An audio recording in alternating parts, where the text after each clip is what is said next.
नमस्कार साथियों, मैं Sunita Sharma Jaipur study zone channel पर आपका हार्दिक स्वागत करती हूं। हम राजस्थान का इतिहास पढ़ रहे हैं, जिसमें हमारा टॉपिक है आज का गुर्जर प्रतिहार राजवंश। मैं इस वीडियो में गुर्जर प्रतिहारों की अधिकतम जानकारी लेकर आई हूं दोस्तों, जो आपके लिए बहुत ही लाभदायक होगी। ये जानकारी आपकी मेहनत को सफल बनाए, आप कामयाब हों, इसी दुआ के साथ में हम आज का टॉपिक शुरू करते हैं। ज़्यादा से ज़्यादा कोशिश रहेगी मेरी कि ये टॉपिक मैं पूरा आपको समझा सकूं और आपके अच्छे से समझ में आ जाए। ठीक है दोस्तों, तो हम शुरू करते हैं आज का हमारा टॉपिक गुर्जर प्रतिहार राजवंश। देखिए, प्रतिहार वंश, गुर्जर प्रतिहार, जो प्रतिहार वंश है हमारा राजस्थान में, वो किस नाम से जाना जाता है? गुर्जर प्रतिहारों के नाम से जाना जाता है। प्रतिहार शब्द का अर्थ है द्वारपाल या चौकीदार। ठीक है दोस्तों, तो प्रतिहार शब्द का अर्थ होता है चौकीदार या द्वारपाल। ठीक है, और ये गुर्जर कैसे कहलाए कि गुर्जर और प्रतिहार दो शब्दों से मिलकर के ये पूरा शब्द बना है गुर्जर प्रतिहार। तो गुर्जर जो है मरु प्रदेश में गुर्जरात प्रदेश था, वहाँ पर रहने वाली जाति थी और ये लोग राजा के महलों के बाहर रह करके रक्षा के रूप में कार्य किया करते थे, इसलिए ये गुर्जर प्रतिहार कहलाए थे। ठीक है दोस्तों, इनकी जो जानकारी है, सबसे पहले चालुक्य शासक पुलकेशिन सेकंड के ऐहोल अभिलेख में गुर्जर जाति का उल्लेख मिलता है। ठीक है दोस्तों, सर्वप्रथम जानकारी पूछी जाए कौन से अभिलेख में मिलती है, तो चालुक्य शासक पुलकेशिन सेकंड का ऐहोल अभिलेख है, उसमें गुर्जर जाति की सबसे पहले जानकारी हमें मिलती है। प्रतिहारों ने स्वयं को राम के भाई लक्ष्मण का वंशज बताया है। तो ये प्रतिहार स्वयं को लक्ष्मण का वंशज मानते हैं। ये मानते हैं कि जिस प्रकार राम के भाई जो लक्ष्मण हैं वो राम की रक्षा के लिए हर पल तैयार रहते थे, प्रतिहार के रूप में वो कार्य करते थे, तो उन्होंने स्वयं को लक्ष्मण का वंशज मान करके स्वयं को क्या कहा है? गुर्जर प्रतिहार कहा है। अब देखिए, ये महिपाल प्रथम शासक हुए हैं गुर्जर प्रतिहार राजवंश के। इनके समय अरब यात्री अल मसूदी भारत आया था, तो अल मसूदी ने प्रतिहारों को अल गुर्जर कहा। सवाल पूछा जा चुका है, प्रतिहारों को अल गुर्जर किसने कहा है? अरब यात्री अल मसूदी ने कहा है। तो ठीक है दोस्तों, तो प्रतिहार का अर्थ हो गया द्वारपाल या चौकीदार। सर्वप्रथम जानकारी मिलती है ऐहोल अभिलेख, जो पुलकेशिन सेकंड का है। ये स्वयं को लक्ष्मण का वंशज मानते हैं और अल मसूदी ने प्रतिहारों को अल गुर्जर कहा है। और अल मसूदी महिपाल फर्स्ट राजा हुए हैं गुर्जर प्रतिहारों के, उसके समय भारत आया था। आगे देखते हैं।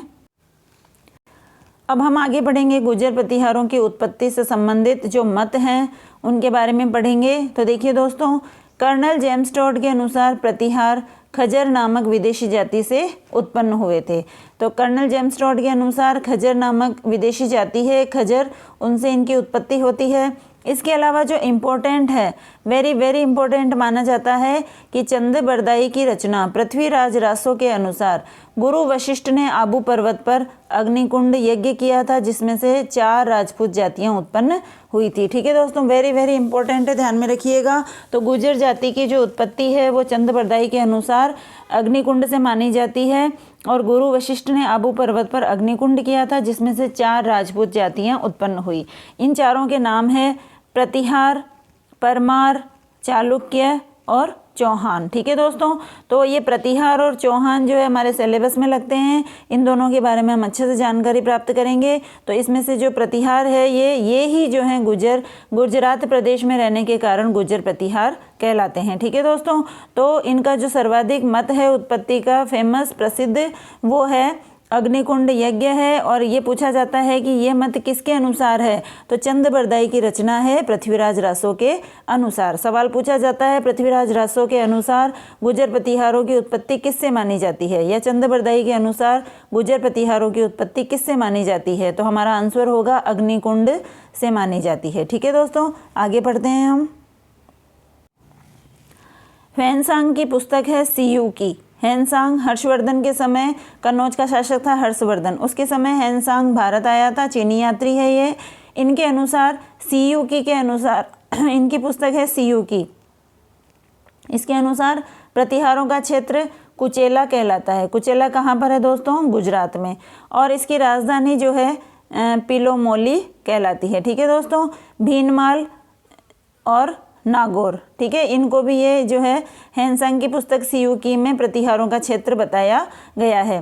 तो इनका जो गुर्जर प्रतिहारों का क्षेत्र है भीनमाल, इसको हेनसांग की पुस्तक सियूकी में कुचेला कहा गया है और इसकी राजधानी जो है पिलोमोली कहलाती है। ठीक है। मुणोत नैणसी ने प्रतिहारों की 26 शाखाओं का उल्लेख किया है। मुणोत नैणसी ने प्रतिहारों की 26 शाखाओं का उल्लेख किया है। घटियाला शिलालेख के अनुसार प्रतिहारों की शाखा मंडोर और भीनमाल में विकसित हुई। घटियाला शिलालेख कक्कू का है जो कि गुजर प्रतिहार वंश का शासक है। उसने घटियाला में 2 शिलालेख जो है लिखवाए हैं। उनके अनुसार प्रतिहारों की शाखा मंडोर और भीनमाल है। अब इम्पोर्टेंट ये है, प्रतिहारों की कुल देवी है चामुंडा माता। प्रतिहारों की कुल देवी कौन है? चामुंडा माता। 606 से इम्पोर्टेंट चीज़ें देखिए दोस्तों, 606 से 647 तक उत्तर भारत का महान शासक हर्षवर्धन था, जिसने अपनी राजधानी कन्नौज बनाई थी। कन्नौज उत्तर प्रदेश में है। हर्षवर्धन की मृत्यु के बाद कन्नौज का अयोग्य शासक इंद्रायुद्ध हुआ। इंद्रायुद्ध के काल में 3 नए राजवंशों की उत्पत्ति हुई, जिनके बारे में हम आगे पढ़ेंगे। जैसे नाम है देखिए, मारवाड़ में प्रतिहार वंश और दक्षिण भारत में राष्ट्रकूट वंश और पूर्वी भारत में बंगाल में पाल वंश का उदय होता है। ये तीनों ही राजवंश जो है कन्नौज पर शासन करने के लिए आपस में संघर्ष करते हैं और इसे कहा जाता है त्रिपक्षीय संघर्ष, जो कि गुजर प्रतिहार शासक वत्सराज के समय प्रारंभ होता है। ठीक है। तो वापस से देख लेते हैं दोस्तों हम। हेनसांग हर्षवर्धन के समय भारत आता है। इन्होंने पुस्तक लिखी है सियूकी। सियूकी में गुजर प्रतिहारों का क्षेत्र है जिसे कहा जाता है कुचेलो। ठीक है। और इसकी राजधानी है पिलोमोली। ठीक है दोस्तों। तो आगे देखते हैं हम। मुणोत नैणसी ने प्रतिहारों की 26 शाखाएं बताई है, इंपॉर्टेंट है। घटियाला शिलालेख में प्रतिहारों की 2 शाखाएं बताई गई है, एक तो मंडोर शाखा और एक भीनमाल शाखा। प्रतिहारों की कुल देवी है चामुंडा माता और हर्षवर्धन जो है 606 से 647 तक उत्तरी भारत का एक महान शासक हुआ था। इन्होंने अपनी राजधानी कन्नौज बनाई। इनकी मृत्यु के बाद में कन्नौज का अयोग्य शासक इंद्रायुद्ध हुआ। इंद्रायुद्ध के समय यहाँ पर शासन करने के लिए 3 राजवंशों का उदय हुआ, जिसमें से एक हमारा गुजर प्रतिहार राजवंश है जो कि मारवाड़ का है। आगे पढ़ते हैं हम। तो इंद्रायुद्ध शासक बना हर्षवर्धन के अंतिम समय में, जब राजवंश का अंतिम समय था उस समय, तो इंद्रायुद्ध के शासनकाल में 3 नए राजवंशों की स्थापना हुई। पहला है मारवाड़ में प्रतिहार वंश, दूसरा है बंगाल में पाल वंश और तीसरा है दक्षिण भारत में राष्ट्रकूट वंश। तीनों के बीच में संघर्ष होता है और ये जो संघर्ष होता है वो वत्सराज के समय प्रारंभ होता है। प्रतिहार शासक है वत्सराज, इसके समय ये संघर्ष शुरू होता है। देखिए आगे, गुजर प्रतिहारों की 3 शाखाएं हुई। एक है मंडोर शाखा, दूसरी है भीनमाल शाखा और तीसरी है कन्नौज शाखा। तो 2 हमारे लिए ये वेरी वेरी इंपॉर्टेंट है, मंडोर वाली शाखा और भीनमाल शाखा। भीनमाल शाखा के ही जो राजा हैं वो कन्नौज पर अधिकार करने के लिए, जैसे हमने पढ़ा है वत्सराज, तो वत्सराज के समय कन्नौज पर शासन करने के लिए संघर्ष स्टार्ट हो जाता है। तो देखिए दोस्तों, ये हम जो है गुजर प्रतिहारों की 3 शाखाएं हैं, मंडोर और भीनमाल, जो हमें पढ़नी है। तो आइए आगे पढ़ते हैं हम। गुजर प्रतिहारों की जो मंडोर शाखा है, सबसे पहले जो है मंडोर शाखा पढ़ेंगे हम। तो मुणोत नैणसी ने जो 26 शाखाएं बताई थी, उनमें 3 जो है शाखाएं हमें इम्पोर्टेंट पढ़नी है, जिसमें पहली शाखा है हमारे मंडोर शाखा। मंडोर जोधपुर में है दोस्तों। तो देखिए, ये जो मंडोर शाखा है ये गुजर प्रतिहारों की सबसे प्राचीन शाखा है। ठीक है, इसे मंडोर शाखा है वो सबसे प्राचीन शाखा है।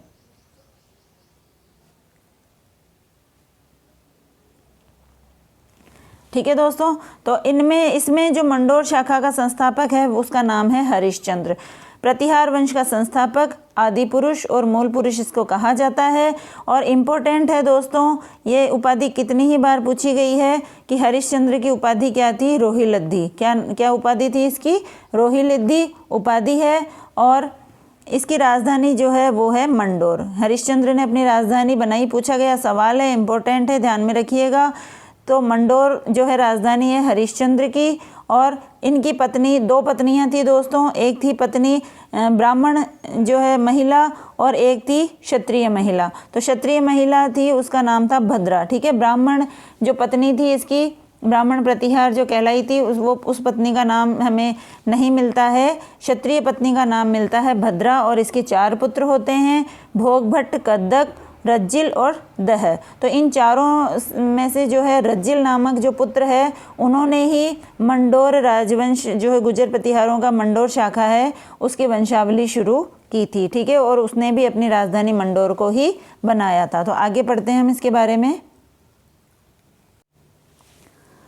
पत्नी भद्रा क्षत्रिय महिला थी। इस भद्रा के ही 4 पुत्र हुए थे, हरिश्चंद्र के, भोगभट्ट, कक, रज्जिल और दद्द। तो ये जो रज्जिल है, इस रज्जिल से ही मंडोर के, अब ये देखिए रज्जिल है, रज्जिल से मंडोर के प्रतिहारों की वंशावली शुरू होती है और ये भी अपनी राजधानी मंडोर को ही बनाता है। इंपॉर्टेंट है, ध्यान में रखिएगा दोस्तों कि मंडोर के प्रतिहारों की वंशावली किसके समय प्रारंभ होती है? रज्जिल से प्रारंभ होती है। देखिए आगे पढ़ते हैं हम। नागभट्ट प्रथम, ये रज्जिल का पोता था। जो इम्पोर्टेंट शासक है उनके बारे में हम पढ़ेंगे दोस्तों। तो देखिए नागभट्ट प्रथम शासक बनता है रज्जिल के बाद में, जो कि रज्जिल का पोता है। तो आगे पढ़ते हैं हम। नागभट्ट प्रथम रज्जिल का पोता, राजधानी परिवर्तित होती है इसके समय, राजधानी परिवर्तित की जाती है, मंडोर से राजधानी मेड़ता को बनाई जाती है, ठीक है दोस्तों। तो मंडोर से मेड़ता को राजधानी बनाई। इसका पुत्र हुआ था तात, जो कि मंडोर में ही रहा था, वह मेड़ता नहीं जाता है नागभट्ट प्रथम ने। अब आपसे पूछा जाएगा सवाल कि मंडोर से मेड़ता को राजधानी किसने बनाया था? तो नागभट्ट प्रथम ने बनाया था, ठीक है दोस्तों। तो आगे पढ़ते हैं हम। इसके बाद में शासक बनते हैं बाउक। इसकी जानकारी मंडोर शिलालेख से मिलती है, जोधपुर से, ठीक है दोस्तों। इसके बाद में फिर हम पढ़ेंगे शासक आएगा कक्कुक। कक्कुक शासक बनता है, प्रतिहार वंश का कर्ण कहा जाता है। क्यों? क्योंकि ये जो है अपनी दान प्रियता के लिए प्रसिद्ध था, ये जो है सामाजिक कार्य अधिक करता था, इस वजह से इसको क्या कहा जाता था? प्रतिहार वंश का कर्ण कहा जाता था। और घटियाला में 2 शिलालेख इसने उत्कीर्ण करवाए। तो अगर आपसे पूछा जाए कि घटियाला शिलालेख किसके समय का है, तो कक्कुक के समय का है। वहाँ पर इसने 2 शिलालेख लगवाए थे, ठीक है, जिन्हें घटियाला शिलालेख के नाम से जाना जाता है।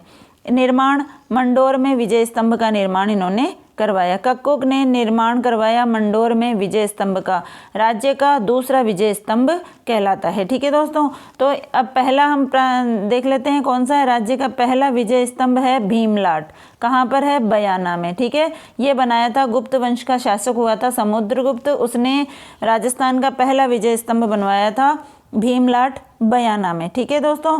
दूसरा हो गया विजय स्तंभ मंडोर में, कक्कुक बनवाता है। और तीसरे को तो हम सभी जानते हैं, तीसरा कुंभा ने बनवाया था, महाराणा कुंभा ने बनाया था चित्तौड़गढ़ में, ठीक है दोस्तों। तीसरा विजय स्तंभ चित्तौड़गढ़ में महाराणा कुंभा ने बनवाया था, ठीक है। मालवा विजय के उपलक्ष्य में कुंभा ने बनवाया था। आगे बढ़ते हैं हम। शासक आता है इंदा परिहार। इंदा परिहार 12वीं शताब्दी में शासक बनता है। अब इसके समय क्या है, मुगलों का जो है अधिकार मतलब मुगलों के आक्रमण यहाँ पर होने लग गए थे। तो मुगलों से रक्षा के लिए इन्होंने क्या किया था, अपनी पुत्री की शादी मंडोर, ये जोधपुर का शासक था, मारवाड़ का शासक राव चुंडा, उसको दहेज में दे दिया था मंडोर दुर्ग। देखिए दोस्तों, इंदा परिहार ने क्या किया, मुगलों के आक्रमण से बचने के लिए, रक्षा के लिए मंडोर दुर्ग को किसको दे दिया था? मारवाड़ का शासक था राव चुंडा, उसको दे दिया था। अपनी पुत्री की शादी राव चुंडा से करके दहेज में मंडोर दुर्ग जो है उसको दे दिया था। कारण पूछा जाए तो मुगलों से रक्षा के लिए दे दिया था, ठीक है दोस्तों, 1395 ईस्वी में, ठीक है दोस्तों। इस घटना के साथ ही मंडोर के प्रतिहारों के राजनीतिक विस्तार का इतिहास जो है समाप्त हो जाता है। इसके बाद में देखिए दोस्तों, जो मंडोर की शाखा का नागभट्ट प्रथम था, इसके बाद में हम जो भीनमाल शाखा पढ़ेंगे उसका जो है संस्थापक है, जो मंडोर की शाखा का नागभट्ट प्रथम है, उसी ने जो है भीनमाल जालोर में गुर्जर प्रतिहारों की शाखा की स्थापना की थी, ठीक है, और भीनमाल को अपनी राजधानी बनाई थी। तो हम पढ़ते हैं आगे भीनमाल की शाखा। भीनमाल जालोर की शाखा, देखिए दोस्तों, यहाँ का पहला शासक हुआ नागभट्ट प्रथम। इसका शासन का समय है 730 से 760 ईस्वी। भीनमाल जालोर प्रतिहार शाखा का संस्थापक। ठीक है, भीनमाल जो है जालोर में है, यहाँ पर गुर्जर प्रतिहार वंश की शाखा स्थापित होती है और उसको स्थापित करने वाले हैं नागभट्ट प्रथम। उपनाम है इनके नागावलोक, नारायण का अवतार। नारायण का अवतार इनको ग्वालियर के अभिलेख में कहा गया है। ठीक है दोस्तों, इनकी उपाधि है नागावलोक, इसीलिए इनके दरबार को कहा गया नागावलोक दरबार। ठीक है दोस्तों, नागावलोक दरबार कहा गया।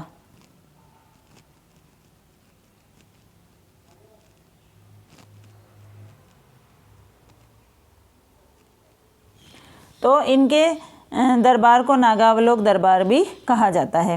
राजधानी बनाई इन्होंने सबसे पहले बनाई भीनमाल और उसके बाद में इन्होंने उज्जैन को अपनी राजधानी बनाई थी। ठीक है दोस्तों, इन्होंने उज्जैन को अपनी दूसरी राजधानी बनाई, पहली राजधानी इनकी भीनमाल है। जब जालोर में गुर्जर प्रतिहार वंश की स्थापना होती है उस समय की बात है। उससे पहले ये मंडोर शाखा में जब शासक बनते हैं तो ये मंडोर से अपनी राजधानी मेड़ता बनाते हैं। ठीक है दोस्तों, आगे पढ़ते हैं हम। प्रतिहार साम्राज्य का वास्तविक संस्थापक माना जाता है। ठीक है दोस्तों, गुर्जर प्रतिहार वंश की जो शाखा है भीनमाल जो है, यहाँ पर जो राजा हुए थे वे शक्तिशाली हुए थे, बड़े ही जो है विद्वान हुए थे और शक्तिशाली थे। इस वजह से जो है नागभट्ट प्रथम को प्रतिहार साम्राज्य का वास्तविक संस्थापक कहा जाता है। ठीक है, गुर्जर प्रतिहारों का जो वास्तविक शासन है वो भीनमाल से ही स्टार्ट होता है। आगे पढ़ते हैं हम। इसके बाद में नागभट्ट प्रथम के बाद में शासक बनता है देवराज।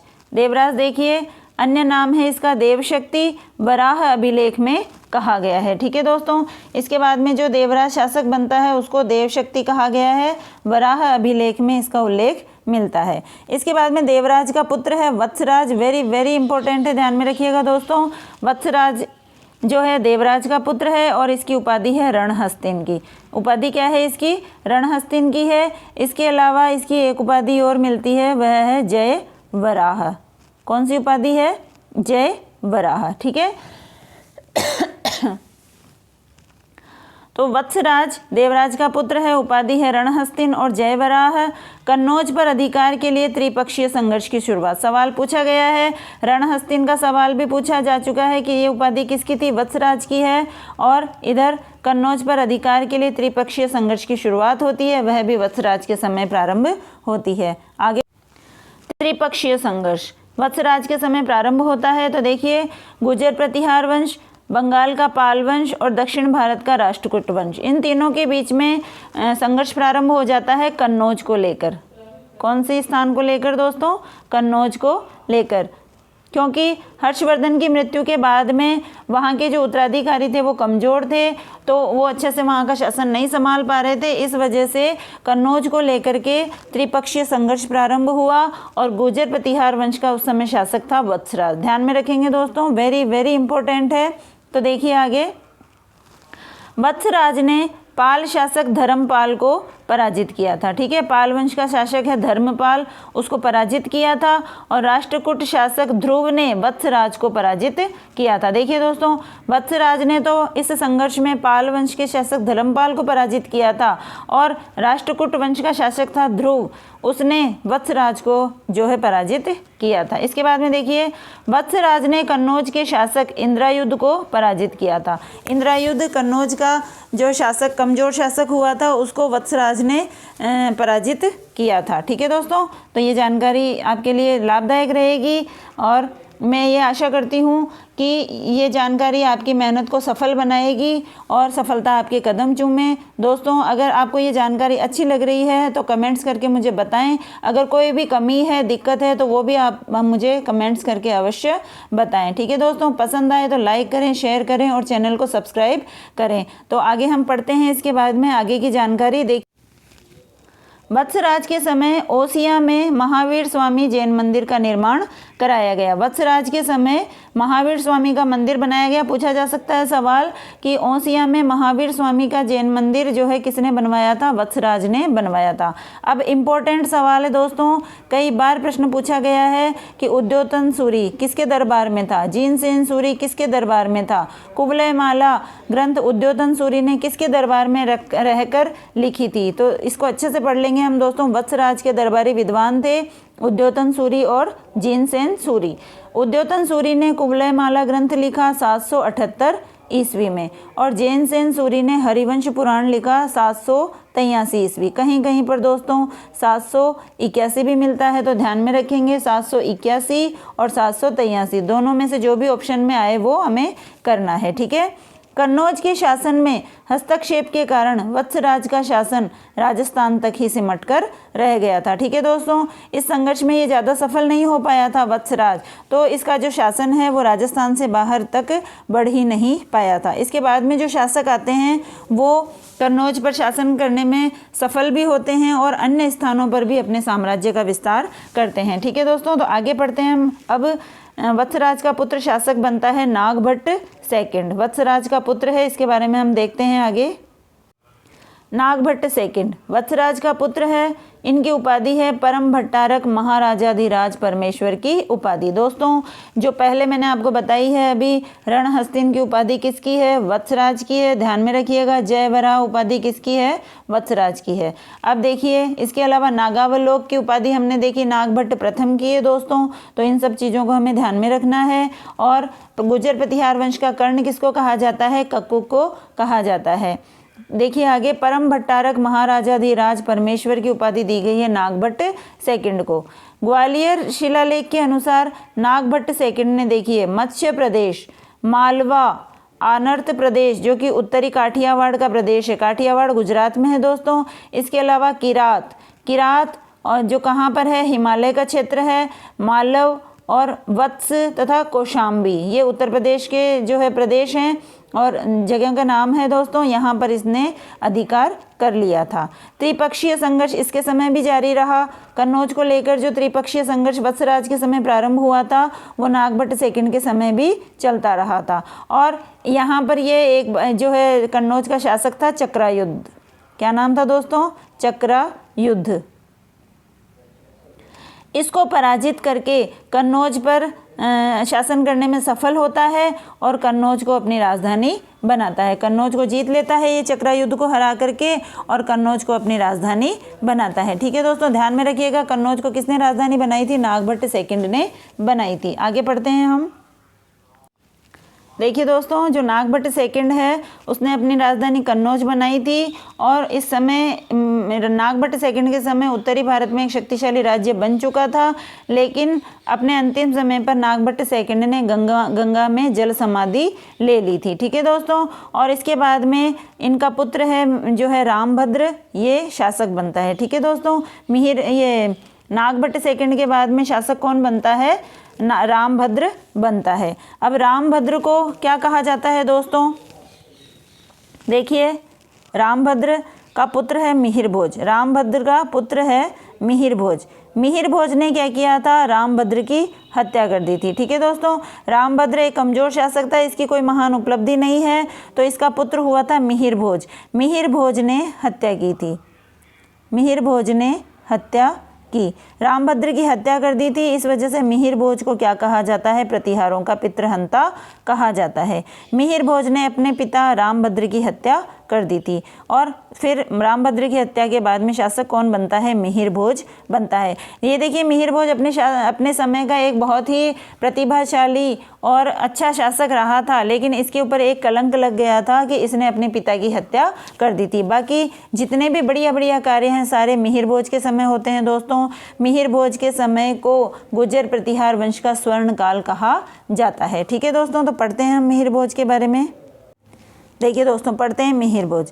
रामभद्र का पुत्र था, रामभद्र की हत्या करके मिहिरभोज शासक बना था, इसलिए इसको क्या कहा जाता है? गुर्जर प्रतिहारों का पितृहंता। ठीक है दोस्तों, प्रतिहारों का पितृहंता इनको कहा जाता है।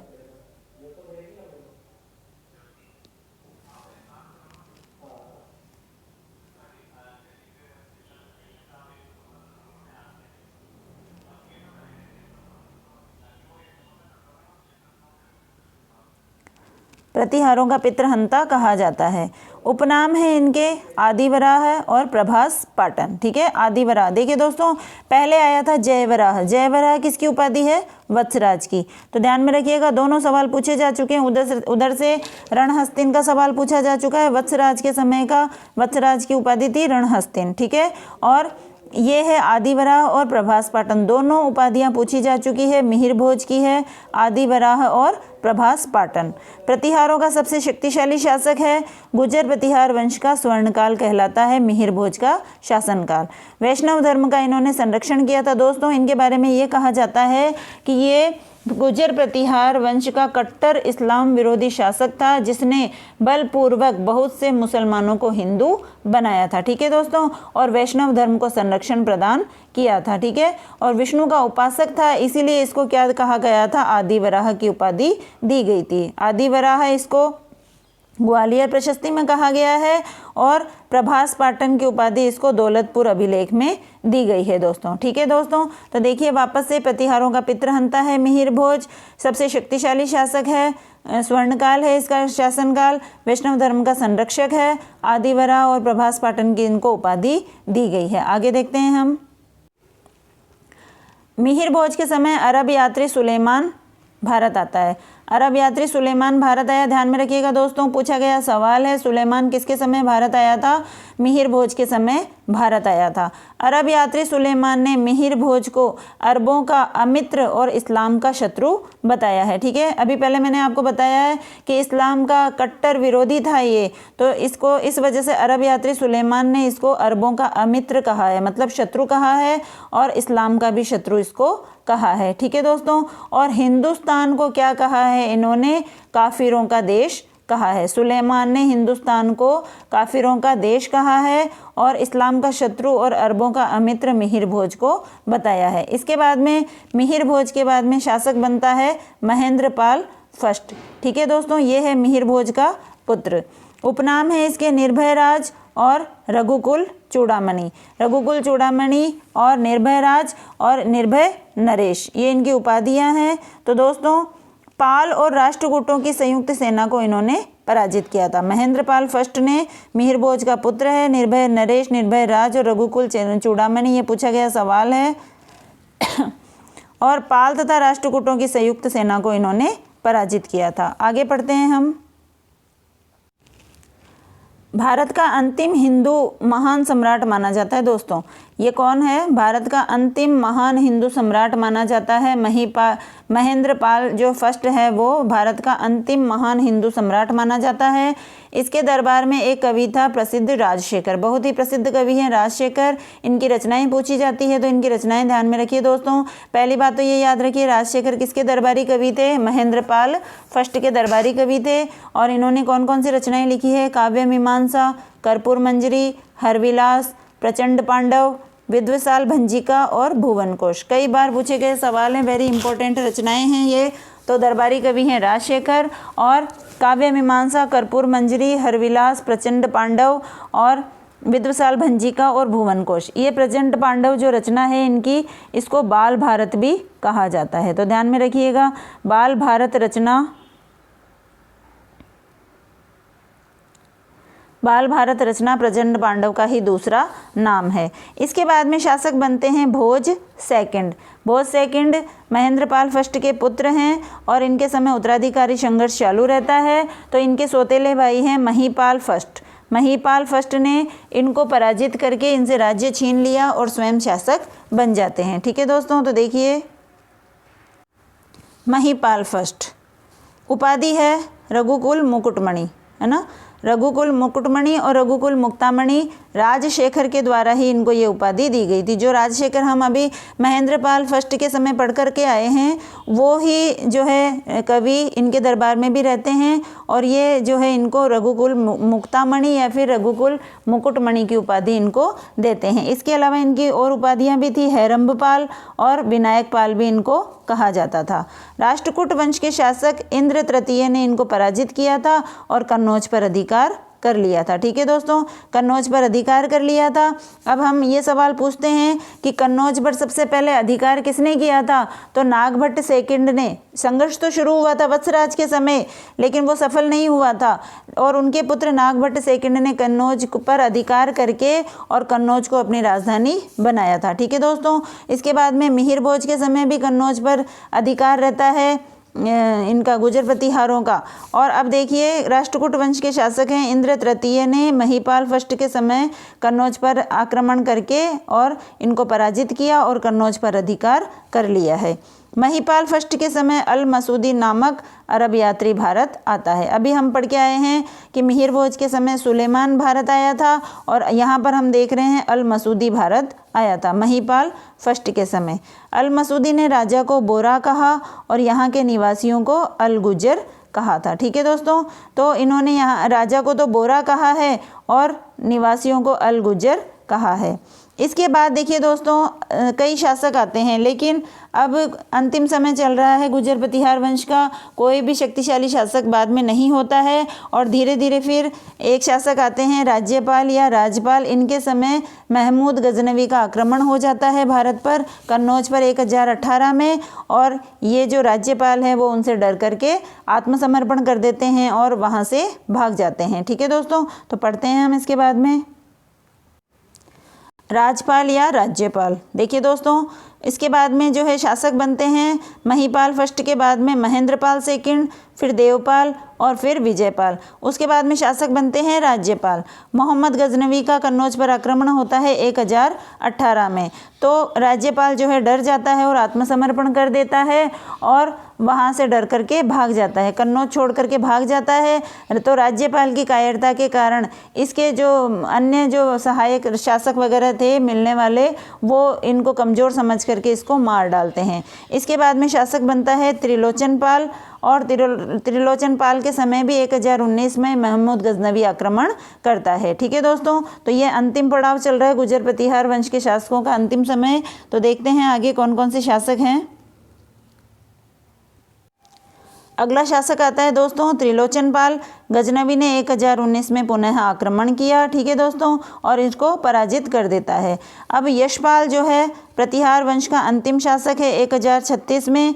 देखिए दोस्तों, तो 1036 में यशपाल अंतिम शासक बनता है प्रतिहार वंश का। ठीक है, ये कमज़ोर शासक होता है और अब इसके बाद में प्रतिहारों के साम्राज्य का अंत हो जाता है। इसके बाद में और भी कई शासक आते हैं, लेकिन अब उत्कर्ष का समय जा चुका था। तो 1093 के आसपास गुर्जर प्रतिहार पूरी तरह से पतन की ओर चला जाता है। ठीक है दोस्तों, तो इस तरह से हमने राजस्थान में गुर्जर प्रतिहार वंश की स्थापना पढ़ी है, उत्पत्ति पढ़ी है, कौन कौन से शासक हुए हैं, गुर्जर प्रतिहारों का अर्थ पढ़ा है और कौन कौन से महान शासक हुए, उन्होंने कौन कौन सी राजधानियां बनाई है। ये सारे सवाल हमने जो है इसमें पढ़े हैं। तो मैं आशा करती हूँ ये वीडियो, ये जानकारी आपको पसंद आई होगी और आपकी मेहनत को सफल बनाने में काफ़ी सहायक होगी। दोस्तों, अगर किसी भी प्रकार की मिस्टेक है या कोई भी दिक्कत है तो वो मुझे आप कमेंट्स करके बताएं ताकि मैं उनमें सुधार कर सकूं। और दोस्तों, इसी तरह से मैं आपके लिए नई नई जानकारियाँ लेकर आती रहूँगी। तो फिर मिलते हैं अगले वीडियो में, तब तक के लिए जय हिंद, जय भारत।